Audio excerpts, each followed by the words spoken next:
तो एक बार रहीमदास जी गोवर्धन में श्रीनाथ जी का दर्शन करने गए। एक तो अल्हड़ वेश में रहते थे, ऊपर से इनके किसी कारण से इनको मंदिर में नहीं घुसने दिया, और जैसे ये मंदिर में घुसने लगे तो लोगों ने इनको धक्का दे दिया। कहां घुसे चले जा रहे हो, यहां पर विजातियों का प्रवेश नहीं है और तुम्हारे जैसों का तो बिल्कुल प्रवेश नहीं है।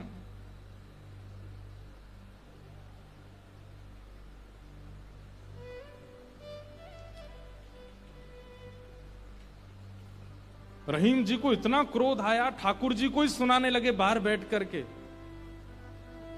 बोले आप कैसे परमात्मा हो, कैसे स्वामी हो, कैसे भगवान हो? इतनी दूर से मैं चल करके आया और आप मुझे दर्शन नहीं दे रहे हो, लोगों के द्वारा मुझे बाहर करवा रहे हो। इतने क्रोध में आ गए श्री रहीम जी। ठाकुर जी भीतर खड़े खड़े उनको पसीना आने लगा, बाहर खड़े खड़े रहीम जी गुस्सा कर रहे हैं।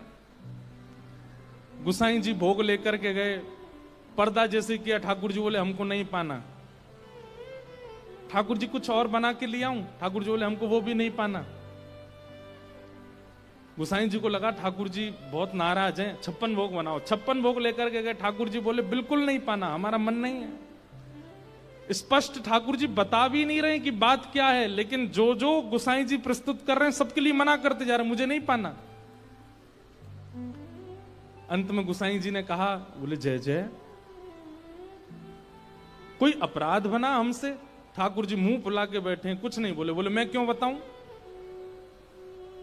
गुसाई जी समझ गए, बोले कि ओहो कोई अपराध ही बना है। तुरंत सबको बुलाया, बोले भैया आज किसी का अपमान किया, किसी का अपराध किया, कुछ हुआ था क्या दिन भर में? तब द्वारपालों ने बताया, बोले महाराज आज एक आया था, वो विजातीय था, उसके वस्त्र भी अच्छे नहीं थे, वो देखने में भी अजीब सा लगा, हमको लगा मंदिर में जाके उपद्रव करेगा, इसलिए हमने घुसने नहीं दिया, हमने उसको निकाल दिया। गुसाई जी समझ गए, बोले ओहो उसी के लिए ठाकुर जी ऐसे हो रहे हैं। वो निश्चित ही ठाकुर जी का कोई परम भक्त है और उसको ठाकुर जी, वो ठाकुर जी का दर्शन करने नहीं आया था, ठाकुर जी ने उसको देखने के लिए बुलाया था, ठाकुर जी देखना चाहते थे और तुमने उसको यहां से बाहर कर दिया। अब एक काम करो। बोले क्या? सुंदर प्रसाद बनाओ, प्रसाद बना करके सिद्ध करके, वो यहीं कहीं बैठे होंगे, ज्यादा दूर गए नहीं होंगे, उनको लेके आओ। मंदिर में प्रसाद सिद्ध हो रहा था रहीम जी को प्रसन्न करने के लिए, लेकिन ठाकुर जी इतने व्याकुल हो गए, बोले अभी तो चूल्हा जलाएंगे, कढ़ाई धरेंगे, तब कुछ बनाएंगे, तब तक रहीम जी वृंदावन पहुंच जाएंगे। इतने में ठाकुर जी ने क्या किया, ठाकुर जी के सामने जो सोने की थाल में प्रसाद रखा था, ठाकुर जी ने वो थाल उठाया बड़ा सा और अपने कंधे पर रखा, खुद ही चले गए, स्वयं ही चले गए। यहां रहीम जी गोविंद कुंड पर बैठे थे, खूब गुस्सा हो रहे थे, ठाकुर जी को भली बुरी सुना रहे थे। लेकिन जैसे ही देखा गिरिराज पर्वत से उतरते हुए श्याम सुंदर आ रहे हैं, और झांकी कैसी है, कटिकाचनी पहनी है, मोरपिच्छ पहना है, जो स्वरूप ठाकुर जी का ऐसा रहता है, हाथ में वंशी लेकर के, और ठाकुर जी यहाँ कंधे पर विशाल थाल लेकर के ऐसे उसको संभालते हुए ठाकुर जी आ रहे हैं। आहा, रहीम जी के लिए रहीम दास जी ने उसी समय ठाकुर जी की छवि का वर्णन किया, बहुत सुंदर। क्या वर्णन करते हैं, कैसे लग रहे हैं श्याम सुंदर? आहा,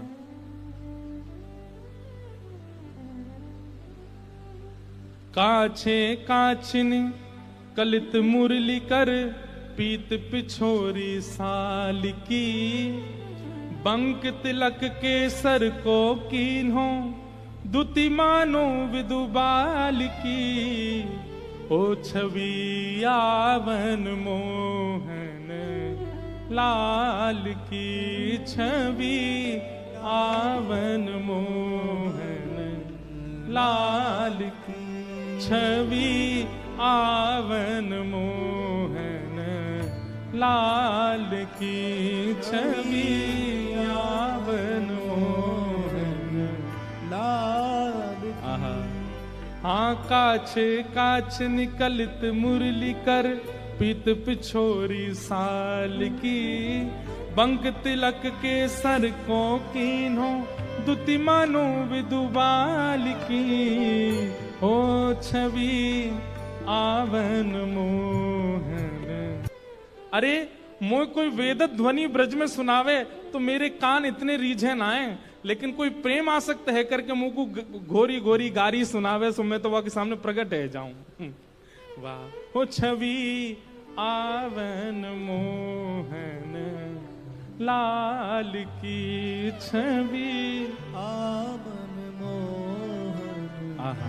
लाल। और थाल सामने रख करके ठाकुर जी वहां से अंतर ध्यान हो गए, लेकिन रहीमदास जी की स्थिति ऐसी वो तो उसी छवि में छके हुए बैठे हैं, थाल सामने रखा है। इतने में गुसाई जी अपने असंख्य सेवकों के साथ खूब सारा प्रसाद बना करके लाए।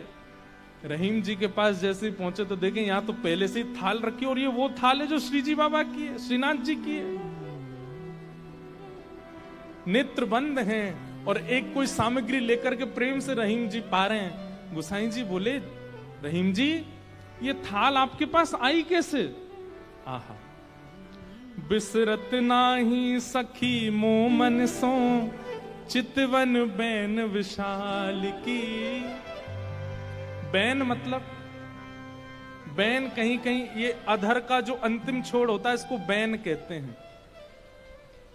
ठाकुर जी के ये कैसे बोले इतने मधुर हैं कि जब ये ठाकुर जी मुस्काते हैं ना तो वो जो अंतिम छोड़ है वो इतना प्रिय लगता है ठाकुर जी के मुखमंडल का कि वो मेरे नेत्रों से जा नहीं रहा है।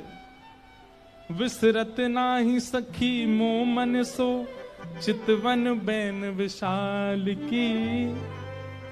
नीकी हसन अधर सधरन छवि छवि सुमन गुलाब की हो छवि आवन मोहन लाल की छवि आवन लाल की। और जल सो डार दियो पुत्रिन पे डोलन मुक्ता माल की। जल सो डार दियो पुत्रिन पे डोलन मुक्ता माल। आप मोल बिन मोलन डोले बोलन मदन गोपाल की। आप मोल बिन मोलन डोलन बोलन मदन गोपाल की। हे छवि आवन मोहन लाल की छवि आवन मोहन लाल की। आहा। आप मोल बिन मोलन डोलन बोलन मदन गोपाल की। इतने मूल्यवान श्री ठाकुर जी यहाँ पर बिनमोल की तरह डोल रहे थे, बोल रहे थे, चल रहे थे, बैठे थे। गुसाई जी को बता रहे हैं रहीम जी इतने मूल्यवान ठाकुर जी यहाँ पर बोल रहे थे, डोल रहे। देखो वो चरण चिन्ह दिख रहे हैं, यहाँ देखो, यहाँ से चंदन की सुगंधी आ रही, यहाँ बैठ गए थे आके और ऐसे मधुर स्वर बोल रहे थे कि अब मैं किसी और को सुनना नहीं चाहता उनके आगे। अरे यह स्वरूप निरखे सोई जाने। अरे जिसने वो स्वरूप देखा होगा, यह स्वरूप निरखे सोई जाने, यही रहीम के हाल की। यह स्वरूप निरखे सोई जाने, यही रहीम के हाल की। ओ छवि आवन मोहन लाल की छवि आवन लाल की। वहां रहीम जी के नेत्र सजल हैं और यहाँ गुसाई जी के सुनते सुनते नेत्र सजल हो गए। वाह ठाकुर जी आपकी लीला। यहां हम इतनी सामग्री सिद्ध कर रहे थे रसोई में, लेकिन आपसे इतनी प्रतीक्षा भी नहीं हुई, आप अपनी थाल लेकर के आ गए और ऐसी लीला करके गए रहीम दास जी के पास आकर के। ऐसे हमारे ठाकुर जी। वृंदावन धर्म अर्थ काम और मोक्ष सबसे परे है।